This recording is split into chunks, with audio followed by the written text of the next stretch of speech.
Welcome to our webinar. My name is Judy Browse, and I'm the Executive Director of NAAEE, and really happy to be here with all of you and with our speaker today, and with Anne and Rachel and our captioner. And what we're going to be talking about today are some of the questions that we should be thinking about as we're designing programs. And it's not just designing programs during COVID-19, but critical questions we should be asking ourselves, because like so many, and NAAEE also is looking at what does it mean to center equity in all the work that we're doing. And Rena is going to help us think about this. So we are so excited to have Rena Payan with us today from Youth Outside. We couldn't have a better speaker, and I will introduce her more fully in a minute. But I also want to mention that we have had a wonderful partnership with Youth Outside. Kim Moore-Bailey, the head of Youth Outside, was on our board for 3 years, just cycled off. She's wonderful. And the organization is all about, as you'll hear in a little bit, trying to advance racial justice and equity as we work to build the outdoor and environmental movement. So really excited to have you here, Rena, and to be working with Youth Outside. And for those of you who are new to our webinar series that we do in partnership with so many, including the Forest Service, is we are all about bringing new ideas and insights to the field of environmental education and trying to get speakers and ideas that will help us all move forward and build a stronger and more inclusive movement.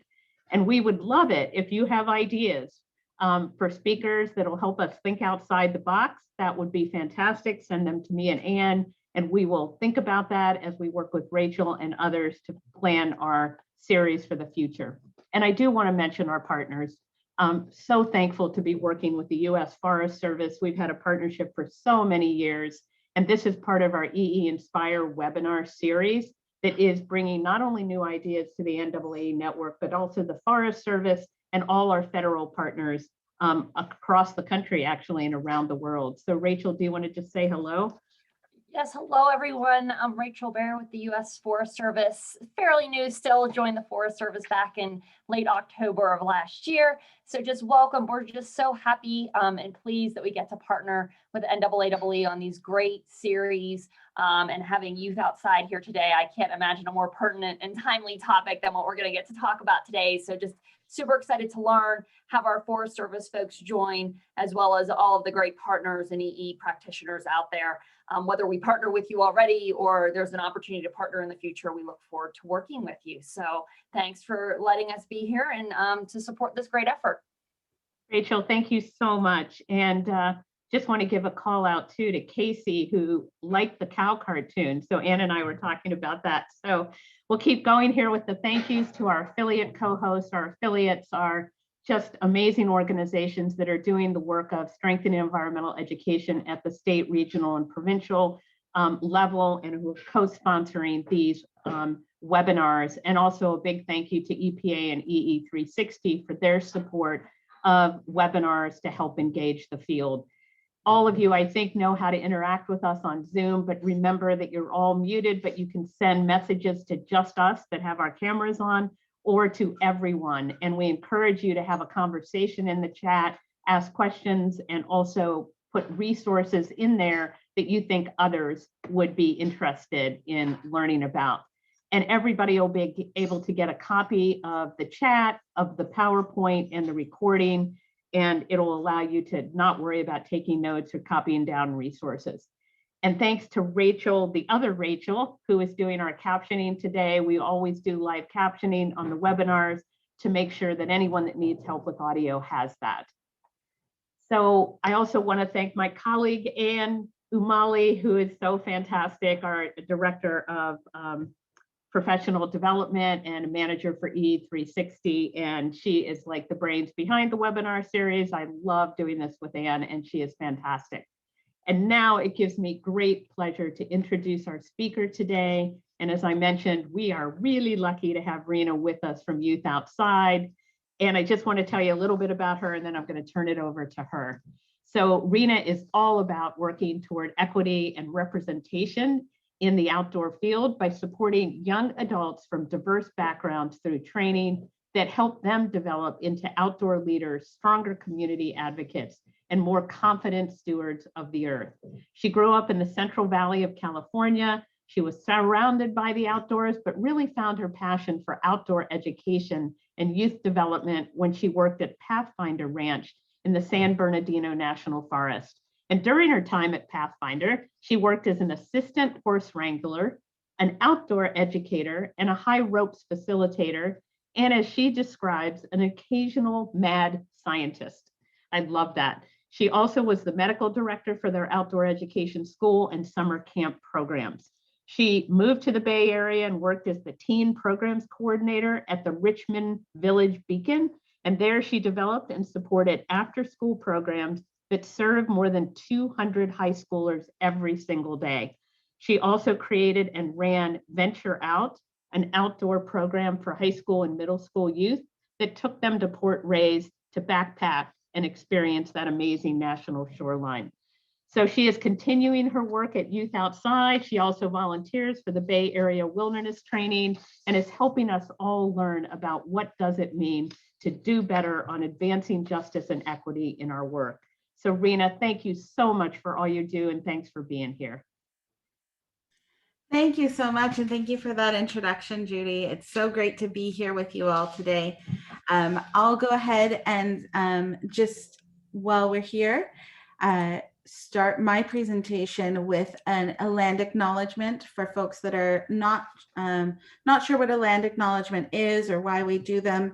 A land acknowledgement is recognizing that we are all on the stolen indigenous land of the people from before us, our neighbors who continue to thrive amongst us, and that we have an opportunity to work towards reconciliation by acknowledging the relationship between indigenous people and the land that we find ourselves on. So I personally am calling in today from the ancestral homelands of the Yokut people. The Yokut people continue to thrive in various ways as different under different tribal identities in what is now the Central Valley of California. I'm personally calling in from Walnut Creek, California. We do land acknowledgements for a couple of reasons, notably to affirm Indigenous sovereignty, to work to end the erasure of Indigenous identity, and to hold ourselves responsible for the respect of ancestral names, languages, and laws.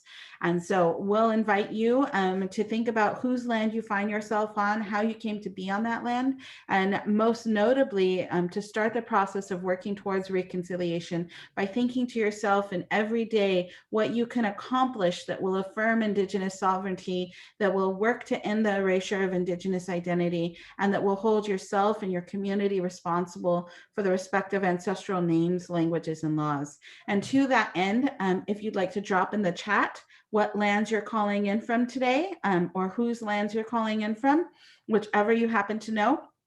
If you don't know off the top of your head, we'll invite you. This is an opportunity for learning and growth, and there are plenty of resources out there, including nativeland.ca, that will help you identify whose land you're on, and hopefully you don't stop there. You do the research to understand how that land came to be the land that you're on, how it came to be named the land that you're on, and what you can continue to do in community with tribal nations to work towards Indigenous sovereignty every day. So thank you for those of you that have started putting in the chat the lands that you find yourselves on, either the name of the people or the name of the land as it's identified by those people.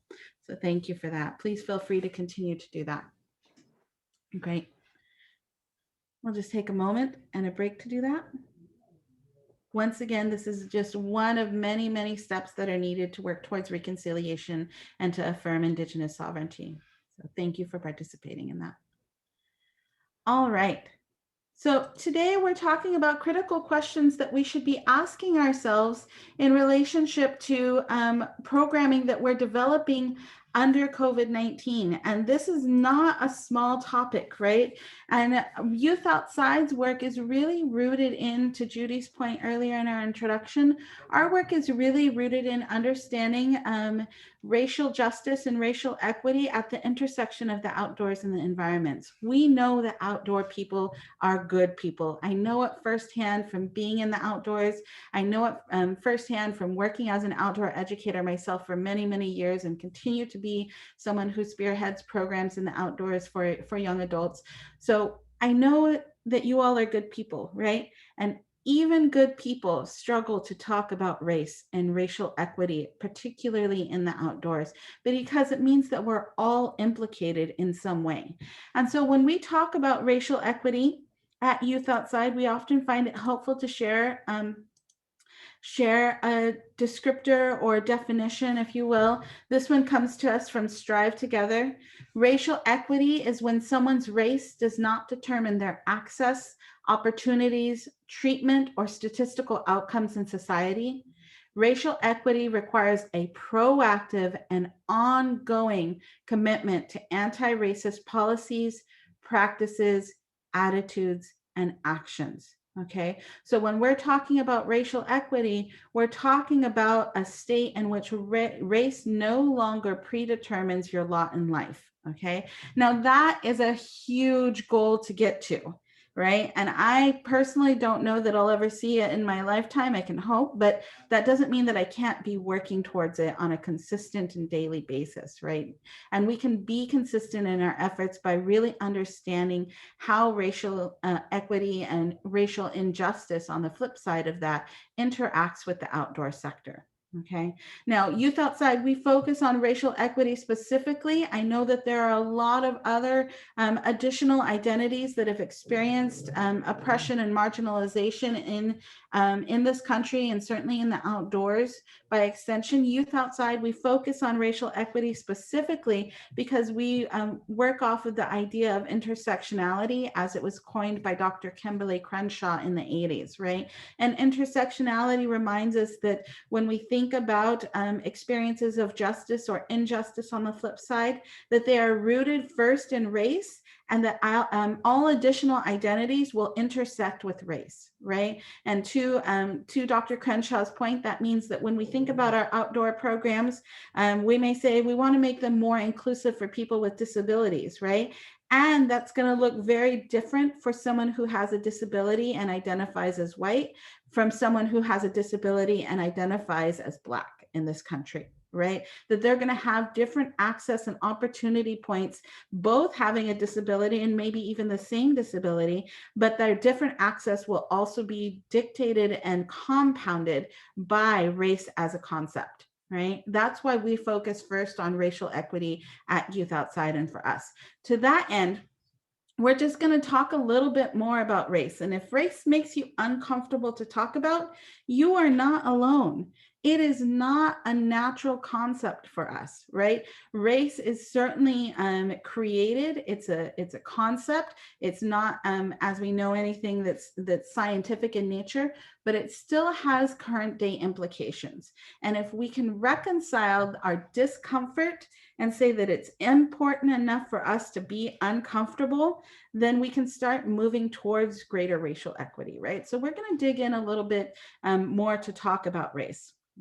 And the first thing I want us to talk about is a graphic I have here. It's borrowed from The Conscious Kid on Instagram. I highly, highly recommend, if you do Instagram, that this is an account that is invaluable for anybody that works with or knows children. They're really about raising race conscious children, right? And what that means. And they developed this graphic towards the beginning of COVID-19, but it really underlies and highlights how COVID-19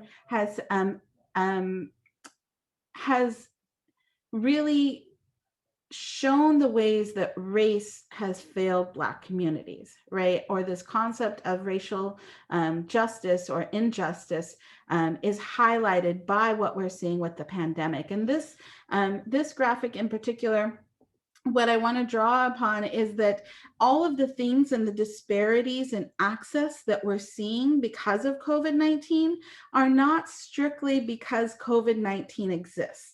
That is all rooted in systemic racism, a long, long history in this country of systemic racism and how that's impacted Black communities and communities of color by extension, right? And so we can think about the inequities that we are seeing because of COVID-19, the higher instances of of illness in Black communities are rooted in these different pivot points or pinch points that systemic racism has continued to flourish under, right? So when we think about educational disparities being an issue for systemic racism, we see the educational disparities highlighted by COVID-19 because there's less access to resources in Black and Brown communities, including internet and technology, right?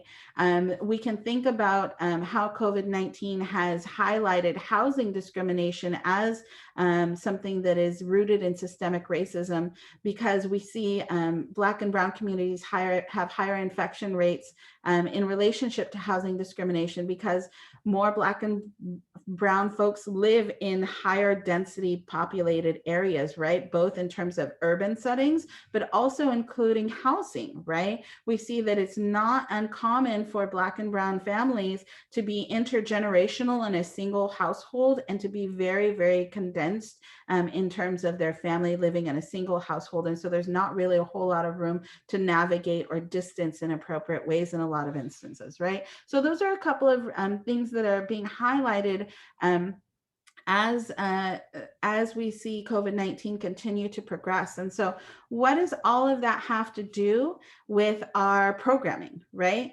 So Youth Outside has developed a couple of tools to help practitioners like you all think about how you might consider systemic racism and all of the inequities that have resulted because of it in your programming, as you think about how to develop programming for the times that we are living in, COVID-19 specifically, but also the national kind of awakening to racial injustice, right?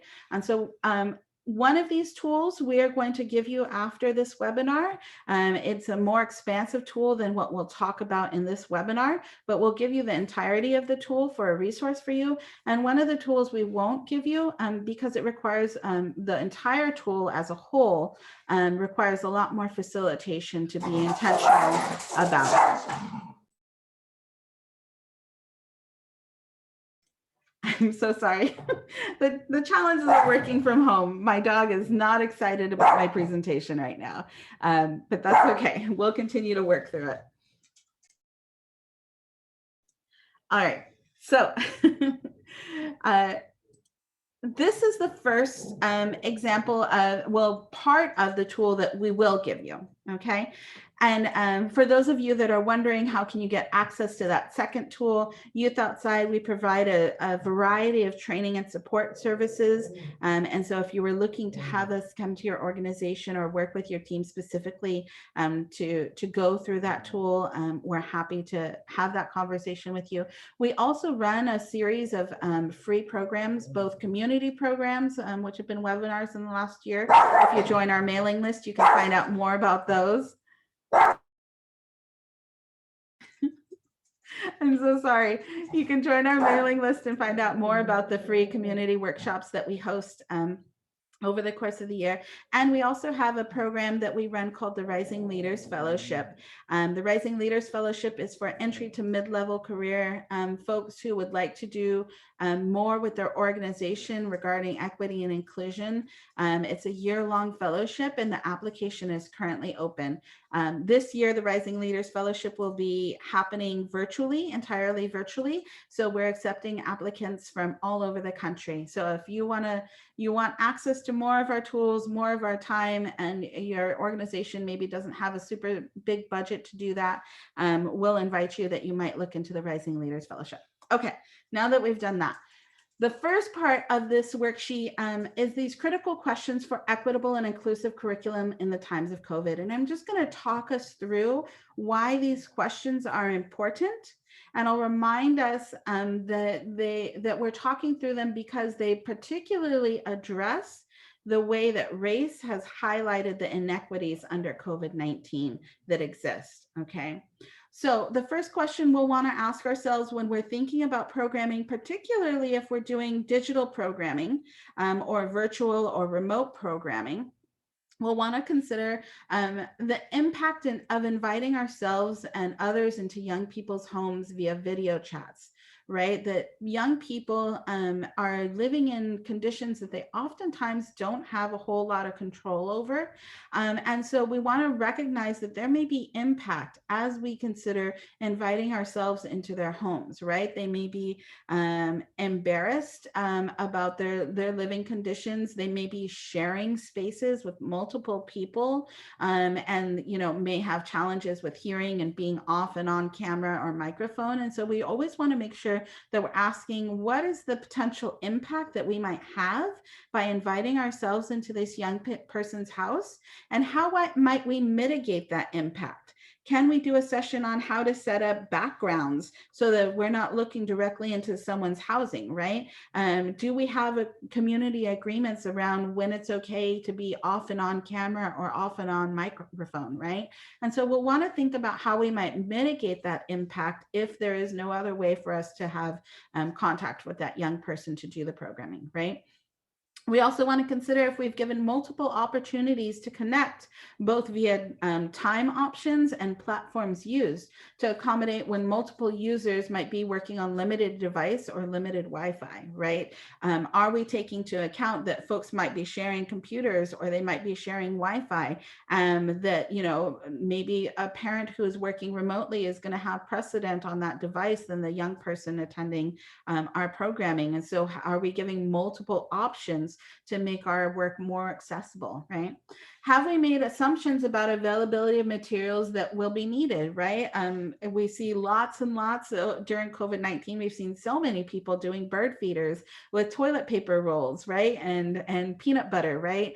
And we make the assumption that a family can spare that teaspoon of peanut butter, but when we know is that communities of color in particular have been severely impacted with income and how financials are shaping up, and so that teaspoon of peanut butter may not be much to us who are able to work and provide that for our families, but it may be a lot to a family, right? So are we thinking about what are the materials we're requesting they use, and how might those materials be available or maybe not be available? And how are we making sure we're not putting children in the uncomfortable position of not participating or having to tell us that they can't participate because we've requested certain materials, right?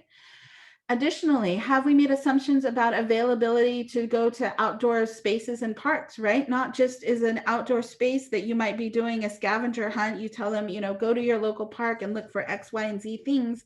It may be really challenging to get to a local park. Oftentimes in highly populated urban areas, local parks it requires public transit. Do they have funds for public transit? Do they have an adult to go with them? Is it even safe to be on public transit right now, right? And so how are we mitigating any assumptions we might be making about the availability to go to outdoor spaces and parks in particular? Okay. Have you made assumptions about the availability of an adult to participate, oversee, or otherwise be available for assistance, right? Like we think about that bird feeder activity that we've seen lots and lots of people do during COVID-19. And, some young children may not be able to use scissors to cut the cord to hang it, right? And so do they have a parent in the household that can support them? Are you assuming that they do, right? We're seeing more and more parents that are considered essential workers having to leave the house but still not be able to pay for childcare. And so is it really just another child, an older child who's also in school at the same time looking after them, right? We want to take all of those things into consideration. Additionally, we just want to be mindful of our language. Are we using language that reinforces our assumptions? Using language that says things like you should be able to, or you're going to, you should be able to cut that string and then you're going to tie it in a knot, right? That assumes a lot about that participant's ability to do something either independently or whether they're able to do it at all, right? We know folks who have limited mobility with their limb use, we say things like, you should be able to go ahead and tie it in a knot now. Well, if you have limited mobility, you may not be able to do fine motor skills, right? Lots of folks who are on the autism spectrum also have challenges with fine motor skills. So are we checking our language for assumptions that we're making about participants and their ability to accomplish a task, right? And lastly, are you giving young people the opportunity to process what is happening in the world? This is a really big deal because oftentimes we walk into our engagements with a set of plans for how that engagement is going to go and what the outcomes are going to be. And we don't consider what is going on for that young person, not just in their house, but also what is going on for them in their emotional and mental well-being. Because and my supervisor, Lara Rodriguez, and if you know her, she's wonderful at things like this. She often reminds me, we are not just working from home. Kids aren't just going to school remotely. We are surviving a pandemic, right? And that weighs on all of us as adults, and it weighs on all of us, including young people in our lives. The reality that we are living in is not lost to them. We do not believe that they think they're just on vacation because they get to work remotely. They too are surviving a pandemic, and they need time and space to process. And they can't always get that time and space from their households or within their house. And so we need to make sure that as educators who are first and foremost dedicated to the well-being of children, that we are providing an opportunity and space for young people to also engage in joy, to engage in any type of processing they may be, and that we grant them the grace that we would want for ourselves when we struggle to keep up or we struggle to cope with the reality of living through a pandemic, right? For kids of color in particular, they're dealing not only with surviving a pandemic, they are also dealing with the reality of seeing on the news and hearing in their networks and through their family members that there's this national awakening to racial justice and racial injustice. And they're experiencing firsthand the realization of what that means, right? And so for kids of color in particular, they're dealing with the reality of not only surviving the pandemic, but additionally reality of coming to terms with the fact that this country has done such a poor job talking about race and creating racial justice, and that they are a generation that is seeing it play out firsthand. And it can be really scary. For however you felt seeing the insurrection at the Capitol, young people didn't miss that, right? That impacted and affected them as well, right? And it may have impacted and affected them differently, but for kids of color in particular, it highlighted the ways in which we believe adults should know better, and that they just didn't in that case, right? And that it could actually create and cause violence and disruption to people, to what we believe should be safe in our governing bodies, right? And so I want to invite us all, for however you are coping with and dealing with the pandemic, to remember that children are struggling to do that as well. And so that we grant them the grace and provide the opportunity for them to process whatever we can, right? Okay, so that was a lot of information. And I just want to highlight once again that all of these questions are rooted in understanding that systemic racism creates inequities, and those inequities are being highlighted by this pandemic, right? So when we think about the question of, have you given multiple opportunities to connect? It is in direct relationship, because we know that things like there are going to be crowded living conditions, right? That there's going to be difference in internet and technology difficulties, that there's going to be less access to resources, right? So all of these questions are in direct response to being more thoughtful, mindful, and intentional about the way that systemic racism has created inequities, and those inequities are showing up in new and unique ways during this pandemic. Okay. So the next piece that I want us to think about and to talk about is this piece right here. So I've cut that tree in half. Please don't be offended as outdoor people. Sometimes you just gotta you got to take the tree down because it's unsafe, right? But in this particular instance, I cut it in half because I wanted to highlight a section of the worksheet that you won't receive because it's a much larger worksheet and it requires much more facilitation that we just don't have time for today. But I wanted to highlight the section around activities, right? And we always invite folks to think about what are the activities that you're actually going to be running with your young people. And these considerations are particularly important for in-person. As we move towards more and more people getting vaccinated, as we move towards more and more children returning to school in a hybrid model, that you may be interacting with young people in person, and that requires us to be more intentional and thoughtful about what that looks like. Because of the reality of the pandemic, right? And so first we want to get a good understanding of what are the activities that the group is going to participate during their visit. And then we want to be really thoughtful about risk management considerations, right? Now, I know you all probably have thought about and continue to think about risk management, and it may look really different during the pandemic because of the way that inequities have been highlighted, right? And to that point, we just wanted to highlight a couple of those things, right? We want to pay close and special consideration to any medical considerations that young people might have. Do they have a pre-existing condition? Are they living with folks who have pre-existing conditions? Are they being taken care of by people who have pre-existing conditions, including but not limited to grandparents and older people in their lives, right? Because we know it's not uncommon to have multiple generations within a household. For Black and Brown communities, for a lot of us, but for Black and Brown communities in particular, we know that young people may be taken care of or may have folks who are older. And we know that being older is a pre-existing condition that we want to take into consideration. So the young person may be excited about coming out and being engaged, and that's fantastic. But as the adults leading this, we want to take into consideration, and how are we going to keep them super safe, not only for their health, but the health of the people in their households, right? So we want to take those type of medical considerations into consideration, right?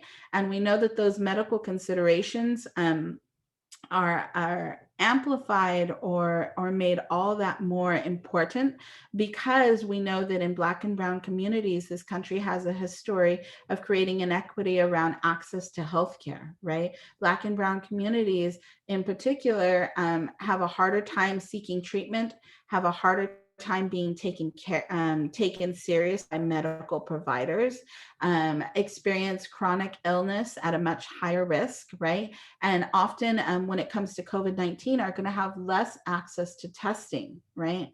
And or less availability to even getting an appointment for testing, right? When we consider that so many locations are drive-through locations, what that means for people who don't have transportation, who are not able to bring a vehicle or who are not able to bring multiple people with them because they would have to be in a vehicle, right? And so we want to take all of those things into consideration. Once again, we want to take the emotional well-being into consideration, you know, as they go out into parks and public spaces. Are we ensuring that the signage that they see is welcoming? Are we ensuring that they're seeing positive messages about their belonging in that space, right? And then we want to take into consideration logistical considerations, right? If you're requiring that young people be tested before they come to programming, or you're requiring that they self-isolate, or their family isolates or lives in a bubble before they come to programming, that has a lot of logistical implications that may not be entirely realistic, particularly for Black and Brown children in the times of COVID, right? And then we want to have a plan for trauma response that, like I said, we are all surviving a pandemic. We're not just working from home. We're not just going to school remotely. We are surviving a pandemic, and that's going to bring up a lot of experiences, right? And when young people show up to your programs, if you're talking about how you do X, Y, and Z to keep them safe, and the message that they're hearing is that it's not safe to be outside, it's not safe to be in contact with other people, that people who are older or have pre-existing conditions are in further harm's way, there may be a trauma response, right? And are you prepared to deal with that? Have you figured out who's going to be on staff to support, so that if a child does have a response because of the trauma that they've experienced, being in this pandemic, being in the midst of a national conversation about race, being in the midst of an insurrection at the Capitol, all of those things are big emotions. And so do you have enough staff available that if a child has a response, that they're able to be taken care of, and that it's not going to create a chain reaction within your group, right? Those are all big considerations that we didn't always have to take when we were meeting with young people in our programs and as we were developing programs. And now we're living in a very different world, and there's no telling when it'll go back, or if it should go back to how things were before COVID-19, before the national conversation and awakening around race, and all the other things that we're dealing with. So those are a little bit about some of the things you should be thinking about. Hopefully you're thinking about both as you consider creating programming for a virtual world, and as you consider what programming might look like as we continue to bring more and more people together.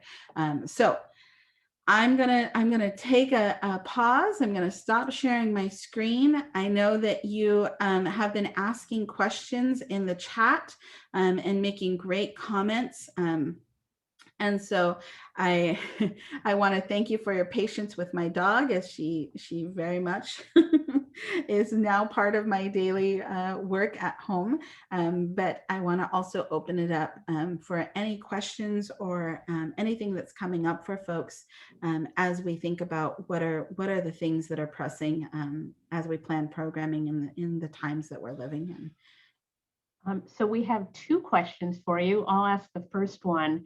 How do you think about these questions if you work for an organization that has not yet come around to focus on systemic racism?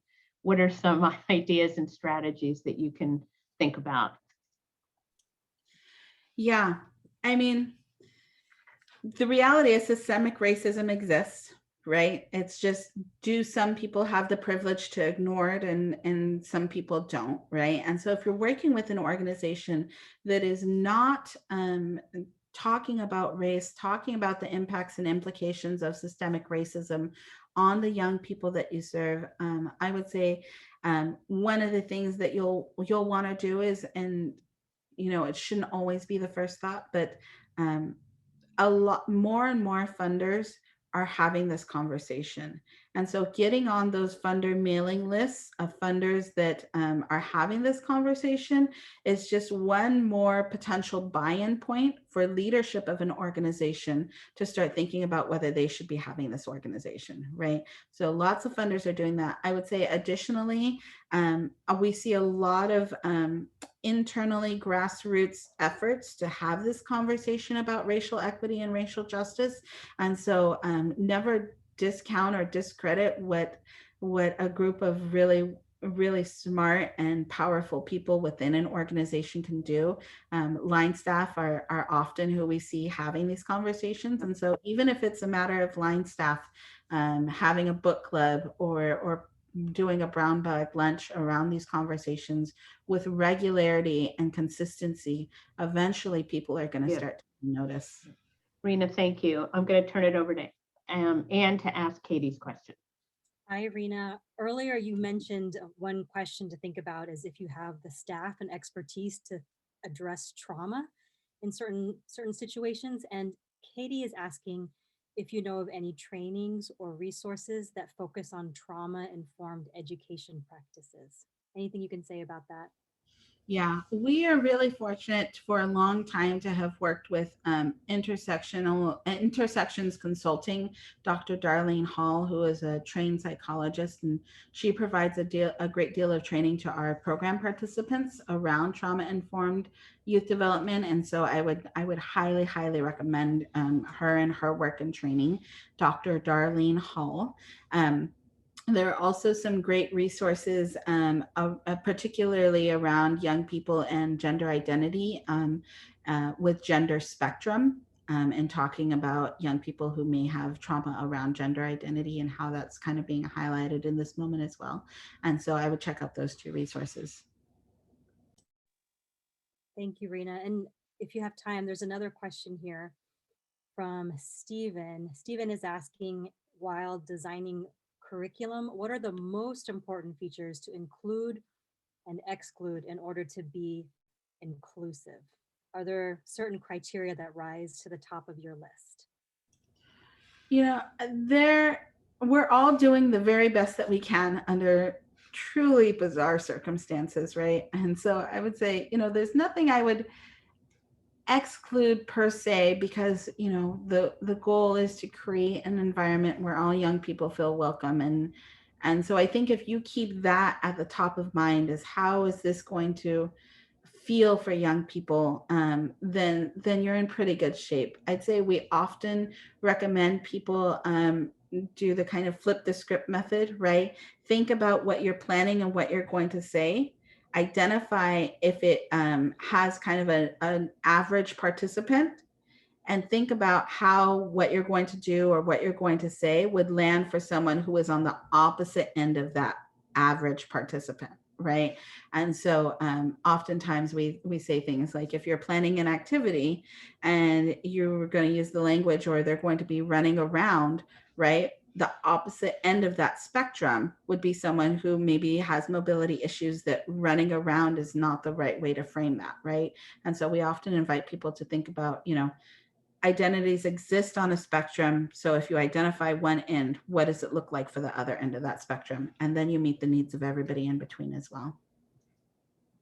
Thanks, Rena. So many good ideas, and a lot of good ideas in the chat as well. Jacqueline asked the question about when you are in a rural area that's not very diverse in terms of people of color, what are good ways to reach out to maybe more the people of color audiences that might be in neighboring communities, so that you could maybe engage more with them during this online pandemic, and so that later, maybe when programs are back face to face, that you can actually work together and increase kind of the diversity of your own programming. She was saying her audience is about 90% white, but communities across the way, maybe 1 or 2 hours, or 50% Latino. Any thoughts on that? Yeah, I mean, tons of thoughts, right? We're brought on as an expert, and I'll use that in air quotes because I'm ever evolving and learning. One of the things that the pandemic has done for us is it's allowed us to think more expansively about who we engage and how we engage. And so I would invite folks that are thinking about how they want to engage more communities of color and more folks of color to first answer the question, why, right? Yep. And if the question why is, well, because, it's in our strategic plan, well, that response can actually be very tokenizing, right? And so your responses will hopefully follow along because X, Y, and Z community is going to be crucial in reversing climate change, right? Because they've shown to be resourceful and engaged with other activities, right? And so you want your responses to why to bring forward the assets that community you're hoping to engage has, and then start building a relationship based on those assets, right? Because if we just engage folks for the sake of engaging folks so we feel good about and I don't think that that's the intention of the question, right? But so we feel good about our equity efforts, well, that's very tokenizing. And so and that lack of authenticity is going to be felt, intentional or not, is going to be felt by the communities you're trying to engage, right? Mm-hmm. To invite communities to be equal sharers, and to feel empowered to bring their whole selves. And we can't do that if we start from a place of just wanting to do it because it's going to make us feel good, right? And Rena, just to build on that, another comment is the idea of how do you help people that might not have thought about an asset-based approach to our work in general in environmental education. How do you help people think about that? It's in our community engagement guidelines, but what are some of the tips and training and thinking that needs to go into, instead of a deficit model, an asset-based model? Yeah, we invite people to often think about language first, right? How is assets or deficits based language showing up in our language? Because how we talk about things um, is telling of how we think about things, right? And so if we're constantly using deficits based language, it's probably because our brain defaults to deficits based thinking, right? And so Youth Outside provides an assets and deficits based language training, but there's lots and lots of resources out there about how language can impact and influence. And so if we do the first step of shifting our language to an assets-based approach, then our brain will slowly follow suit, right? And the more explicit we are about our language and assets, the more our actions can follow in suit as well. That is so great. Anne, any other questions from your end before we turn it back to Rena for any last thoughts? I'm seeing one more here from Jasmine.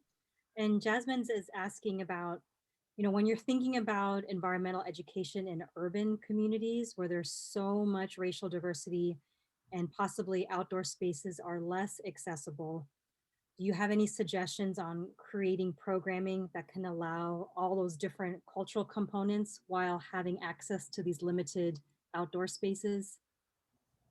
Yeah. One of the things that we highly recommend is thinking about how you can bring outdoor programming to the daily lives and experiences of communities, right? We often think of outdoor programming as very place-based, and so we want to bring young people to our parks. We want to bring young people to our outdoor education schools, but we have to think about how can we go and meet young people where they are at, right? What can we do and to get our programming into the hands of young people, and how can we ensure that it's relevant to their lives, right? And that comes from hearing directly from young people, families, and communities about what they're already engaging with when it comes to the environment and the outdoors, right? If a family already does recycling, that's a starting point, right? So you can bring your program to what they're already doing and help draw relevance between what they're doing and what it means to come out into the spaces that we'll eventually invite them to. But not everything has to be at our parks or at our schools, right? That there's incredible power of consistently going into communities and bringing programming to communities so that they see that it's not a one-way street, right? And I'll just highlight that I said consistently because in everything that you do, whether it's your engagement, your outreach, your programming, your recruitment, whatever it is, consistency is key. If you only show up when you want something from a community, like you want them to apply for a job or you want them to come to your program, they're going to see through it every time. You have to consistently be engaged with the community, even when there's not an immediate or obvious benefit to you or your organization. Rena, that's so great. Thank you so much. We had one last question from Celeste. Thank you so much. And then we'll ask you, Rena, for any final thoughts and then turn it over to Anne. But Celeste asked about engaging adults because it's critical for student success in a lot of communities. So what strategies have you found to be effective as you're connecting with parents and grandparents and guardians and all of that? So any thoughts on that? Yeah, I definitely the consistency piece, right? Consistently showing up to where parents, guardians, family members are already, right? Even if you don't have something on that school board meeting docket, showing up to those school board meetings and making yourself known and introducing yourself and going into communities and positioning yourself as a part of that community, not just someone who shows up, you know, once a year when your kid goes on an outing, right? And so consistency is really key. I'd also say that, you know, never underestimate what we call the auntie phone, right?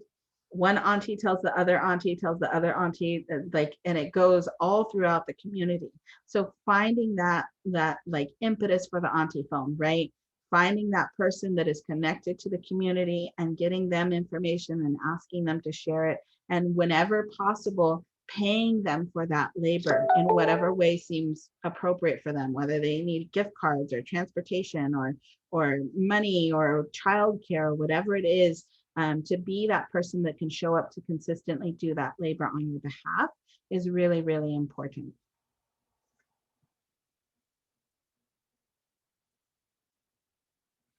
Thank you for this very thoughtful presentation. You can see in the chat, people have really enjoyed it, so much to think about it. The idea that funders are now on board to help support the good work. I mean, that is encouraging. Any final thoughts for our audience before Anne takes it to the close? Anything you want to leave the audience with? Yeah, just a reminder that however you might have struggled during this pandemic and this national awakening around race, that young people are not oblivious, right? However you've been grabbed by the news cycle and watched on repeat, that same experience is happening for young people. And so really, really, the outdoors is an opportunity not just for them to escape that reality, but to process that reality, Yeah. right? And it's really, really important for young people's health now more than ever to be able to use the outdoors, not just for that escape, but also for an opportunity to process and heal what they're going through and what we're going through collectively. Rena, thank you so much. I think we all want to spend every day with you, learning your wisdom about how to do this work better. So thank you so much. And again, everybody will get a copy of everything. And Anne, do you want to close us out? Definitely. And really appreciate you being with us, Rena. Thank you so much, Rena. I've learned so much just in this past hour with you. So really appreciate your time.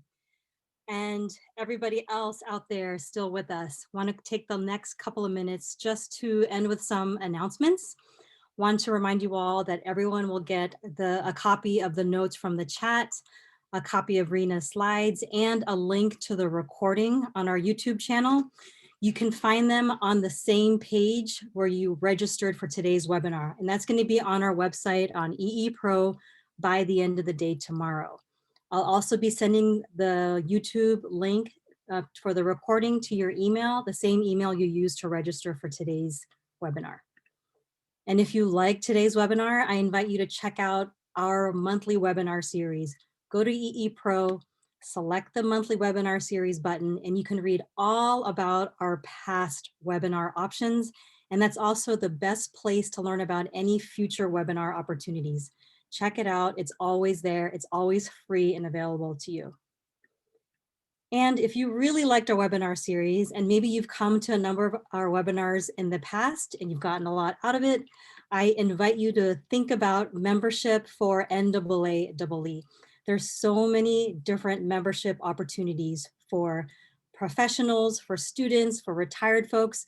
We even offer a lifetime membership option if you are super, super into the work that we're doing.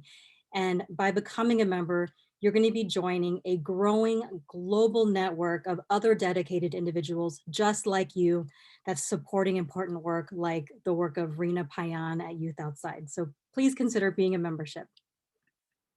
And lastly, we do want to hear from you.